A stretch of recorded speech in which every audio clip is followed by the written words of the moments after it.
우리가 재배하는 이 궁천이 올해는 지금 2024년 10월 21일 날인데 지금 이 시값이 1.6 나오거든요. 네. 그럼 올해 내가 원하든 원하지 않든 최적으로 크는 조건을 만들어진 거예요. 여기는 그렇죠. 그래서 잎이 다 폐지가 살이 쪄 있잖아요. 네. 올해는 이제 예. 줄을 안 달렸으니까 거의 아니 이 시값이 맞아요. 이 시값이 비료량이 네. 원했든 안 했든 비료량이 이 시값이 맞으니까 잎이 살이 쪄서 펴지는 게 맞죠. 그리고 그리고 노랑노랑한 것들이 가리 가다가 지금 거의 다 풀렸어요. 풀렸어요. 근데 예. 이쪽 레드향은 안 풀린 것 같아요. 레드향은 열이라고 더 많이 주고 있었겠죠. 얘들한테 똑같이 했어요. 환경은 거의. 근데 얘는 안 열었으니까 잎이 많으니까 더위를 견디고 얘는 열매가 열리니까 걔 못 그러니까 견디죠. 열매가 달리면 더위를 더 많이 타요. 열매는 예. 충분해요. 충분한데 열과도 많이 생겼지만 제가 고민하는 게 지금 색깔이 나기 시작했잖아요. 예. 크기가 다른데 크기가 안 크는데 색이 난다는 거는 네. 그 질 소비보다 가리가 많다는 뜻이에요. 그래서 이쪽에는 아마 여기 저 값이 좀 틀릴 것 같아요. 그래서 여기에 이제 사이사이 심은 요 놈이 궁천이 상당히 큰데 궁천하고 우리 비가림 저 레드향 레드향 예. 비가림하고 두 개를 경제적 소득 측면을 보면 이제 얘가 차이가 안 나요. 예. 궁천이 가격이 높아졌어요. 작년에 여기서 예. 이게 하우스가 500평인데요. 예. 여기서 2,500만 원이 났거든요. 그렇죠. 그러면 그게 소득이 부족 안 하다는 거죠. 예. 예, 그래서 자를 이유가 전혀 인건비가 없어가지고. 별로 안 들고 예. 그리고 파지가 적게 나와 이게 삐품. 예, 예. 예. 굉장히 예. 저 당도가 높게 나오고 그렇죠. 그거는 이뻐서, 예, 그거는 맞아서 그렇다. 예. 그러면 이제 요게 여기에 보면 우리가 이제 레드향을 심어서 이제 키우고 있지 않습니까? 예. 여기에서 이 집값을 보면 2.9 1.65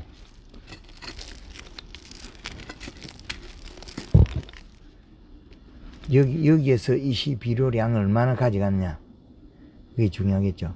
1.0 비료 수치는 정확하게 맞게 나와요. 그런데 이제 성분에 가서는 이제 좀 차이가 나겠죠. 그 나무가 청태가 끼니까. 예. 자, 1.6. 그럼 얘가 청태가 이렇게 인다 소리는 예. 인산이 많이 과다돼 있다 소리예요. 예, 예, 맞습니다. 예. 저 토양 분석했을 때 저희 과수원이 인산이 지금 이제 유박을 요렇게 주고 있다는 거죠. 그 이게- 청태가 올라가거든요. 이거는 예, 무박이 아니고요. 예. 달콤 일로입니다. 달콤이래요. 예. 예, 하여튼 여기에 들어있는 비료값이 그 기준치에 얼추 가까이 근사치에 들어가요. 요거는 지금 2.3까지 나와요. 예. 그럼 2.3 나오는 거하고 예. 1. 최대 6 나오는 거 두 나오면 달라요. 요 두 개가 다르죠. 나무가 색깔이 요 나무는 노랑노랑하고 예. 이 나무는 좀 파란 느낌. 파랑하고 그렇죠. 예. 이 두 개가 달라지는 거예요. 예. 그래서 전체적으로 이제 레드향이 올해 부피가 쪼개진 것들이 예. 열과 현상 나온 것들이 농장들이 가보면 거의 대다수는 잎이 노랑하다는 거예요. 가리가 많다. 예. 그리고 하우스가 덥다. 예. 직사광선에서 네. 고온 열상, 예. 그 과피 고온 열상이 주가 되는데 예. 지금 우리는 물론 우리도 쪼개진 게 많았겠죠. 여기도. 여기는 작년하고 제가 올해 좀 그 재배 방법을 좀 달라진 게 뭐냐면 작년에는 제가 이제 출근을 안 하다 보니까 예. 그 적과를 좀 했었거든요. 예. 근데 올해는 적과를 거의 못 했어요. 예. 그러다 보니까 저는 어떤 생각을 갖고 있었냐면 열과는 어차피 발생하는 거니까 그 열과를 따는 것을 적과라고 생각하고 예. 그렇게 이제 했는데 뭐 다른데 이제 떨어진 거하고 비교해 보면 굉장히 양호한 편이에요. 그래서 네. 보면 이 가지는 착과되어 있고 네. 이 가지들은 여름에 잘란 겁니까? 아니면 과실을 잘란 겁니까? 이게? 그거는 뭐 그때 막 예, 그렇죠. 잘라가지고요. 뭐 예. 정확하게는. 예, 그렇죠. 모르겠어요. 하계 전쟁 겸 이래 2차지가 났을 때 잘랐을 수도 있고 이랬는데 근데 이제 하계 전정을 못했어요. 못했어요. 예. 그러면 이 나무가 이거는 묘목으로 심어서 올해 처음 달릴 겁니다. 그렇죠. 그러면 이렇게 지금 수세가 떨어지는 형태로 일부 가고 있고, 네. 그럼 잎이 요렇게 안이 거죠. 노랑노랑하죠. 예, 예. 그럼 이 가온에서는 가리가 과다되가 과다된, 예. 진행되고 있다는 그래서 거죠. 제가 오늘 그 전화를 드렸을 예. 때 그 궁금한 게 뭐였냐면 지금 이 상태에서 지금 엊그제 질소비를 더 줘야 돼. 요소를 주는데 지금 예. 수확 50일 전에 예. 수확 비료를 마감하라고 했잖아요. 예. 예. 그래서 지금 요소를 좀 많이 줘도 되는지 연면시비하고 병행해서 또 줘도 되는지 예. 이게 지금 여기 천장에 없습니다. 천장에 비누르는 비닐입니다. 비누르에 예. 예. 비누르인데 이 지역이 좀 높아서 기류가 잘 통합니까? 바람이 좀 통하는 게 다른 하우스들이 그렇죠. 예. 기류가 잘 통하는 자리. 예. 예. 그런데 여기에 토양 분석하면 다른 농가보다 네. 가리량이 그리 많지는 않은 것 같아요. 제가 2년 예. 전부터 그 대표님 그 강의를 예. 들었고 예. 그 그린하고 칼라도 예. 뭐 정확하게는 아닌데 흉내 내면서 예. 대충은 했거든요. 그래서 했는데 올해도 이제 요소는 줬는데 많이 주진 못했어요. 예. 그렇든 말았든 지금 완전 좋아지기 전 단계. 예. 예. 그래서 더위를 견딜 만큼 그런 정도 수시가 회복했다는 거죠. 전에 보면 예. 이 밑에 거나 열과가 발생 안 했거든요. 예. 근데 지금 이거 아까 금방 딴 건데 예. 이런 식으로 또 밑에 것도 지금 저 발생하거든요. 요쪽이 저쪽이 서쪽이기 때문에 저녁 오후에 햇살을 이게 받은 거죠. 햇살을 그렇게 안 통할 거예요. 저 저녁은 저기 창고도 있고 그래가지고 오후에 네. 해가 요 정도 갈 때 각도가 이 정도 요리 때 이쪽에 그럼 서쪽이 이쪽 방향이라는 거예요. 네, 이쪽이 서쪽. 예, 네. 예, 서쪽 방향에 동쪽 방향은 열과가 많이 없는데 서쪽 방향에서 열과가 생길 수 있어요. 나무마다 그렇진 않고요. 예, 지금 여기는 여기에서는 네. 몇 년 요소를 좀 먹어갖고 회복해 있는 상태거든. 그러니까 이게 예, 지금 제가 여기 이게 올해 2년째 수확 차례거든요. 예. 작년에 첫 수확했고 고접해가지고 작년에는 제가 잘 키우지 못하다 보니까 직장 은퇴해서 이게 농사 지은 지가 얼마 안 돼서 뭐 어떻게 할지도 모르고 그래가지고 이제 그 대표님 그 강의를 들으면서 이게 좀 합리적인가 그렇다 해가지고 시작을 하게 됐는데 제대로 못한 거죠. 예, 지금 여기에서 보면 네. 이제 수세가 고르지 못하다. 네. 자, 이 나무를 보면 네. 여기와 이쪽 그늘진데 네. 이쪽의 나무의 수세가 달라요. 이거는 그늘진 데 있으니까 요거는 온도 값이 높으면 이런 데는 잘 자라요. 이 나무들이 요쪽에 그늘진 데 맨이 잘 자라요. 이 벽에서 그늘이 지니까 온도 값이. 그래서 하우스에 지금 이중을 할 수 있으면 차광을 하라는 게 그 원리 논리. 차광을 예. 했었습니다 올해 9월달에 9월달에 한 달 정도. 한 달 만에 너무 늦게 차광을 좀 했고 조금 늦었네요. 늦은. 또 일찍 뺐어요. 철거를 일찍 했어요. 생각보다. 그러면 4월달에 해서 예. 그 정도. 내년에는 예, 4월달에 예, 4월 말이나 5월 초에 예, 4월달에 해가지고 네.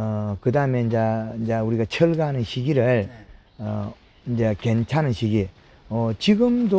지금쯤이면 이제 괜찮겠죠. 네, 지금 이 정도면 10월 철거해도 예. 관계없을 것 같아요. 10월 15일이 가을의 중심이거든요. 네. 10월 15일 전으로 가능하다는 거죠. 그래서 지금 현재 우리가 과일들이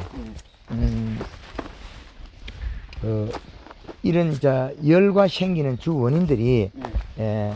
비록 이제 지금 이런 식으로만 달려 있거든요. 이게 그렇지. 지금. 이렇게 달려버리면 네. 이 잎의 크기가 작다는 거예요. 예, 잎이 그렇죠. 그럼 이렇게 달아서 되는 게 아니고 요거 잘라가 안에서 달아서 해야 되거든요. 요거 소금했잖아요, 그래요. 이게 이렇게 여러 가지를 가닥에 나올 때 중간으로 잘라주는 게 좋은 그렇지. 꽂는 분화가 안에 돼 있으면 안에 달아야 돼. 안에 달아야 돼. 그러면 지금 여기에서 이제 봄순이 약한 단점이 있거든요. 네. 봄순이 더 굳게 키워야 돼요. 그럼 올해 달고 나면 내년에 어디 달리겠냐면 여기 착과가. 예. 그죠? 어디 달 거냐? 올해 열매가 달렸다. 지금, 내년에 어디 착각하겠냐는 거죠. 지금 이게 전부 완전히 큰 건 아니거든요. 예. 그래서 내년도도 이제 나무가 크면서 새로운 순들이 나오지 않을까 생각은 하는데. 순이 나오는 게 아니고 전 가지에서 착과를 시키다 보니까 여기 잘라가 달아야 되거든요. 예. 전 가지에. 그 전 가지에 여기 잘라서 착화한 다음에 여기 꽃눈을 활용한다는 거거든요. 예. 그러면 이런 가지가 좀 통통하게 굵어야 되는데 이 봄순이 가지가 가늘다는 거죠. 예. 그럼 내년에 이제 착과시킬 가지들이 좀 가늘다는 거죠. 그럼 여기에 착과시키다가 이제 없어졌지 않습니까? 예. 그럼 떨어지는데 이거는 가지가 엄청 굵어졌죠. 예. 그러면 이렇게 굵어진 수 있는 그 가지를 어떻게 선정해야죠? 근데 예. 이거는 이제 달렸다가 예, 열과가 발생한 거거든요. 그렇죠. 햇빛 그럼 때문에. 그러면 이제 내년에 이 가지들이 착과를 어디 시킬 거냐는 거죠. 가늘다는 거죠. 더 굵어야 된다. 그거는 봄, 연면 시비를 더 자주 해줘야 된다. 자주 하고. 자주 해줘야 된다. 그리고 지금 이제 올해 열매는 지금 달려 있는 조건은 어느 정도 달려 있는데 내년에 착과될 양이 좀 부족하지 않느냐. 그럴 수 있습니다. 그거는 예. 봄순이 가늘다는 거죠. 예. 봄순을 굳게 키워야 된다. 그래서 지금 보면 잎이 3지 정도 나와야 되는데 예, 지금 3지 되는 잎이 몇 개 없어요. 한 나무에. 아니 근데 이게 예. 처음에 컸었거든요. 그렇죠. 처음엔 이거 손바닥만큼 해가지고 봄에 예 하다가 이게 계속 이렇게 어느 날 보니까 이렇게 적어집니다. 여름에 적어집니다. 적어지는 거예요. 그렇죠. 왜 그러냐면 앞에 여기에 영양이 많아가 탄수화물이 늘어나면 질소분이 늘어나면 이게 도로 커져요. 뒤로 뒤집어지면서 이렇게 해서 뒤집어지면 이렇게 커지거든요. 예. 뒤집어지면. 그런데 뒤로 뒤집은 잎이 별로 없다는 거죠. 아니 그래서 제가 봄수는 뒤집어지는 게 없고 여름수만 지금 뒤집어졌거든요. 그럼 영양이 위로 가버렸어요. 그거는 봄순의 연면십이 양이 약해서 그래요. 봄순에. 예, 그렇죠. 이제 수확 이후에 연면십에서 체내 영양 확보, 봄순이 나오기 전에 영양을 충분히 줘서 잎을 두텁게 봄순이 나오면 이걸 굳게 만들어야 되거든요. 예. 근데 이건 가늘고 그 뒤에 비료로서 저 위에 가버렸어요. 저거는 결국엔 또 잘라내버리거든요. 그건 저게 다시 비료가 돼, 유기물이 돼서 다시 땅으로 가서 다시 공급되면 몇 년이 늦어요. 저거는 경제적 소득이 없어요. 그러나 봄순이 커지면 경제적 소득이 직접적으로 내년에 영향을 미치고 과실의 영향도 다 미치는데, 근데 봄순이 키우는 방법을 계속 연구를 더 하셔야 되겠죠. 그 연면시비하고 그렇죠. 네, 맹물시비하고 그 프로그램 써라는 거죠. 그 지금 상태에서요. 예. 수확 전까지 비료를 어떻게 해야 될까요? 지금 상태로라면 이 씨값이 낮다 높다. 지금 이 상태로라면 가리가 많이 들어있다. 예. 노랑하죠. 예. 심줄이. 예. 그 노란 잎들이 나오고 연맥도 노란 것들이 많이 나오죠. 예. 심줄이. 예. 예, 그런 것도 나오는데 그럼 가리는 충분히 있다. 그러면 이제 여기에서 비료를 더 공급해야 되는 목적을 이제 선정해야 되거든요. 예. 비료가 부족하면 과일이 색이 먼저 납니다. 예. 자, 이 과일은 색이 정상적으로 간다는 거 보이죠. 그죠? 예. 그럼 얘는 비료가 필요 없어요. 예. 근데 여기 보면 이런 거. 예, 노랑하죠. 예. 색이 먼저 나죠. 예. 그럼 얘들한테는 지금 질소 부족이에요. 예. 색이 먼저 나니까. 예. 그렇게 해서 전체적으로 보면 약간의 질소분이 필요하겠다. 예. 왜 그러냐? 그 도장지를 보면 비료가 필요 없는데 예. 과일 색으로 보면 비료가 부족하다는 거죠. 그래서 색이 지금 먼저 돌고 있다는 거죠. 지금 앞으로 비료 줄 수 있는 날짜가 한 11월 10일 정도까지밖에 안 될 것 같더라고요. 이게 수확 날짜를 며칠 날 정하는 우리가 1월 중순쯤. 1월 중순에 50일 전이냐 60일 전이냐 그 말은 예. 뭐 40일 전이냐 이 토양에서 비료를 응집하고 있는 능력 예. 그 힘의 차이에 비례하면 된. 그래서 제가 지금 대표님하고 오늘 아침에 이제 못 만나게 되면 여쭤보려고 했던 게 뭐냐면 지금 이 밑으로 관수하는 거를 한 일주일 단위로 계속 한 11월 초까지 하고 또 연면 시비를 한 3, 4일 간격으로 할까? 그렇게. 3, 4일 간격은 너무 빠르고 예. 지금 영양 이동이 이제 좀 안 빠른 시기이기 때문에 예. 한 열흘 정도 해줘도 충분합니다. 열흘 정도. 그러면은 비료를 줄 수 있는 시간이 별로 없어서 연면 시비는 연면 시비는 계속 그 수확 전까지 해도 되는 괜찮아요. 동작이고 예. 바닥으로 비료 주는 거는 40일 전이냐 50일 전이냐 60일 전 선택을 해야 된다는 거죠. 50일 전으로 하고. 예, 50일 전으로 하면 이 과일이 가리 가다라는 거죠. 가리 가다. 그러면 나무가 아랫뚜리에 이거 청태가 낀다. 인상 가다. 이 두 개가 있는데 그러면 이 영양을 이제 공급해야 된다는 거죠. 예. 그러면 여기에서 이제 질소비료를 더 줘도 되겠다. 그래서 과일이 색이 좀 빨라요. 예, 빨라서 요소를 주면 그걸 좀 늦추면서 과일을 비대가 시키죠. 예. 시킬 수 있나. 그렇죠. 네. 예, 그리고 잎이 지금 보면 잎의 상태로 보면 펴져 있긴 하나 그래 많이 두껍진 않아요. 예, 아직 간당간당. 예. 그래서 뭐 일반 재배가 농가들이 잎이 많이 요렇게 됐거든요. 오그라졌는데 지금 이거는 펴졌잖아요. 그러면 이제 여기에서는 그래 나쁘진 않아요. 요거 한번 만져보십시오. 장갑을 벗고 앞으로 요런 걸 알아야 돼요. 도톰하죠. 예, 이거는 도톰한 거. 예, 도톰한데 이제 근데 도톰한데도 조금 더 먹을 수 있다는 여유는 과일이 색이 나고 있다는 거죠. 그럼 과일이 색이 난다 소리는 얘가 먹고 있는 게 인상 가리는 가리 성분 많이 먹고 있다는 거죠. 네, 지금.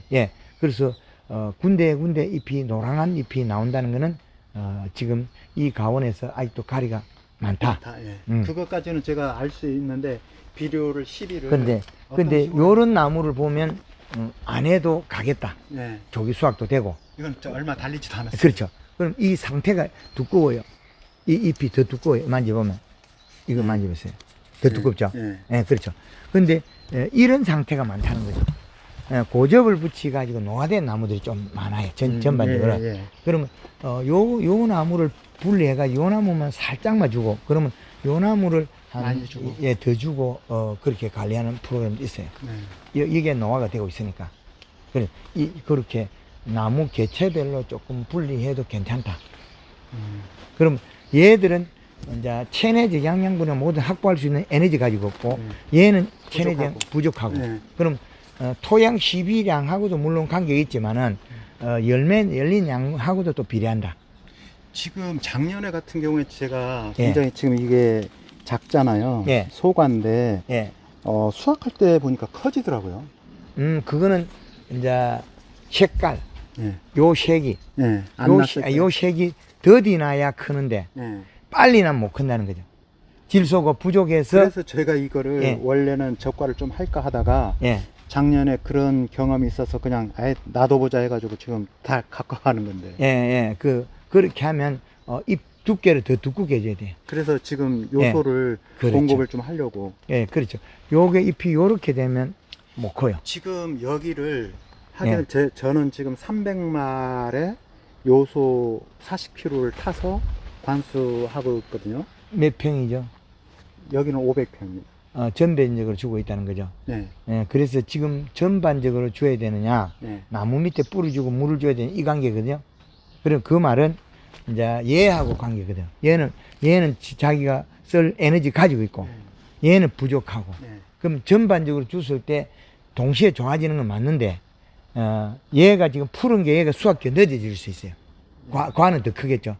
그럼 큰 것이 이렇게 푸른 것이 몇 프로고 노랑한 것이 몇 프로냐 선택을 해야지. 이거 한 번에 다 안 따도 되니까. 그러면 관주를 할 때 500평에 40kg 비료를 줄 때 40kg라는 것 같으면 평당 100평에 9kg거든요. 그 9kg 양을 비료를 준다면 작은 양은 아니거든요. 100평에. 작은 양 아니에요. 일반 농가에서 안 주는 그 양이니까 이식값 올라가는 양을 보면 100평에 10kg 줬을 때 0.8의 이식값. 0.8. 그럼 지금 1.0에서 1.6까지 나오거든요. 그럼 이식값으로 한 번만 줘도 충분한 단계에 와요.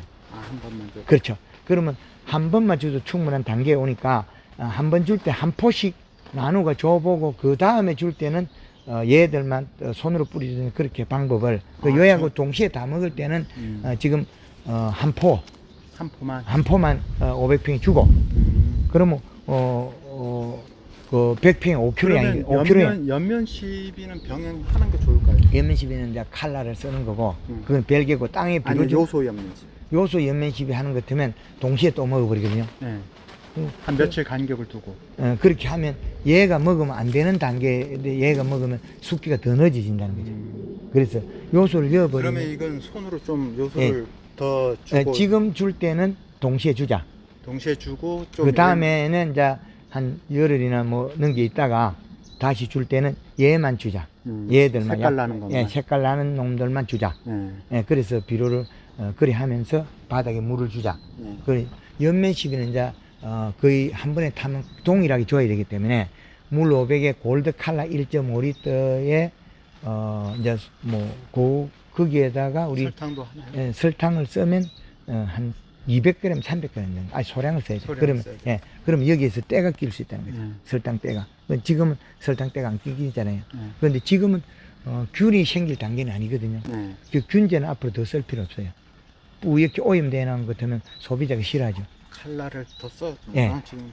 그 정도만 해줘도 되겠습니다. 이게 수세가 너무 약할 경우에 더 해야 되지만 수세가 약하지 않기 때문에 큰 이변이 없다는 거죠. 저는 지금 제일 그 관심이 뭐냐면 이런 소과나 지금 현재 달려있는 그 열매들이 좀 더 그 무게가 저 정도 이렇게 나가기를 그렇게는 되는 건 아니고 한 방에 되는 건 아니고 그걸 대비해서 지금 잎을 살을 찌우자. 잎을 살을 찌우면 더 많은 탄수화물 생산해서 영양 생산이 과실로 갈 것이다. 그럼 엽의 진녹형이나 과실을 더 푸르게 만들자. 성장시키자. 그 말이거든요. 그래서 비료량에 해당한다. 그리고 온도값이 낮아지기 때문에 비료는 더 먹어도 괜찮으나 그렇더라도 얘를 하나만 다 볼 수 없고 여기서 과다될 수도 있다는 거죠. 왜? 좋은 놈들이 있기 때문에 비료를. 그래서 분리해가지고 그러니까 하자. 이렇게 색깔 나는 것들이 그렇죠. 몇 개씩 보이니까 나무가. 그렇죠. 이것들은 문제는 뿌리가 약해요. 그렇지. 이 덩치에서 이 체격에서 상부에 힘이 없다. 이래 되거든요. 그럼 동일한 뿌리는 같아요. 맞습니다. 뿌리 크기는 같은데 얘와 얘는 차이가 뭐냐? 지상부가 얘는 힘이 강하고 얘는 약하다는 거죠. 근데 얘가 많이 달려. 그렇죠. 잔뿌리가 없다는 거죠. 근데 올해만 일어난 일이 아니다.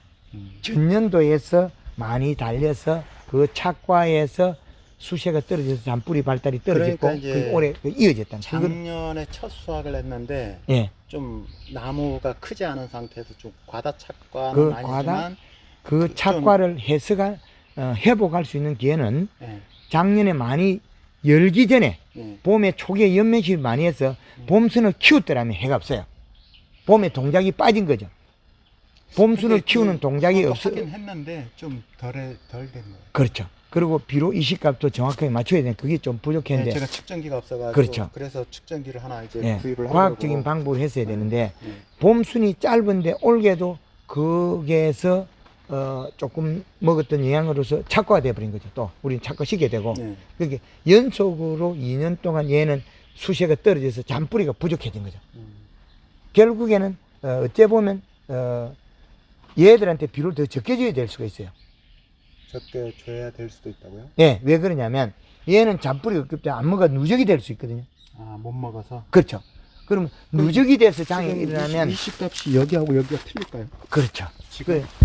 여기에서 보면 이 현상이거든요. 이 잎에서는 노랑노랑이 나오죠. 그러면 이놈 잎에서는 노랑이 나와야 되느냐 그 차이죠.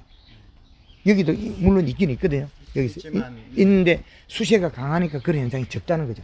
그러면 이 나무에서 비료가 누적이 되고 있다는 거예요. 누적이 됐는데 뭐가 누적이 됐냐? 누적량이 인산이냐 가리냐 질소냐 이렇게 나눠야 되겠죠. 근데 제가 올해 작년부터 뭐 다른 비료를 거의 안 하고 달콤 하나 하고 요소만 썼거든요. 달콤을 썼더라도 또 우리가 줄 때 부분적으로 여기다가 줘버리면 더 심해져요. 그렇죠. 그거는 멀리 떨어져야 되는데 손으로 이렇게 뿌린 거라서. 지금 전반적으로 보면 나무가 이렇게 가까운 데는 뿌리 쪽에 가까이 비료를 주는 게 경우는 많이 있거든요. 그건 안 된다는 거죠. 옆으로. 그렇죠. 떨어져야 돼. 요 비료 때문에 얘가 죽을 수도 있어요. 가까이 줘서. 그럼 이 때문에 잔뿌리도 죽고 나무가 비료는 전체 비료는 적은데 우리가 점심 먹기 전에 소주 한 잔 먹은 거와 점심 먹고 소주 한 잔 먹은 게 다르다는 거죠. 그런 역할이 한다는 거예요. 그럼 이 나무에서 보면 열기는 많이 열는데 떨어져가지고 이게 닭똥처럼 이렇게 동글동글해 있거든요. 그럼 다 떨어졌다는 거이 나무가 많이 열었다는 거죠. 이게 많이 착화됐는데 다 떨어졌다는 거죠. 그 원인은 이 비료일 수도 있다는 거죠. 가까이 줘가지고. 비료 때문에. 요거 때문에, 요 순간적으로 요거 때문에, 요 뿌리 가까이 준 요거 때문에 장애가 이런 극심하게 일어나는 거죠. 비료를. 그렇죠. 정확하게 나무가 줬으니까. 거리가 가깝다고 해서 우리가 여기 주는 거리가 가깝다고 해서 가까이 주서는 안 된다는 거죠. 뿌리 예, 멀리 예, 줘야 된다. 예, 예. 이런 현상들이 많이 있습니다. 그것만 주의하면 그거를 되겠습니다. 좀. 예, 주의하면 되겠다. 근데 낙화된 것들이 보면 여기에서 달려 있는 것도 물론 조금 있지만은 바닥에 떨어져 가지고 흔적들이 어마하게 많거든요. 예. 그럼 여기에서 비료 과다가 잘못 관리를 하고 있는 면이 많다는 거죠. 그러면 많이 달리고 많이 떨어지면 내년에 안 낼 수 있는 에너지가 빠져버려요. 수세가. 내년에는 달콤도 뿌리지 말아야 되겠네. 그런 것도 안 해야 돼. 당분간의 토양이 회복될 때까지 그게 좋겠습니다.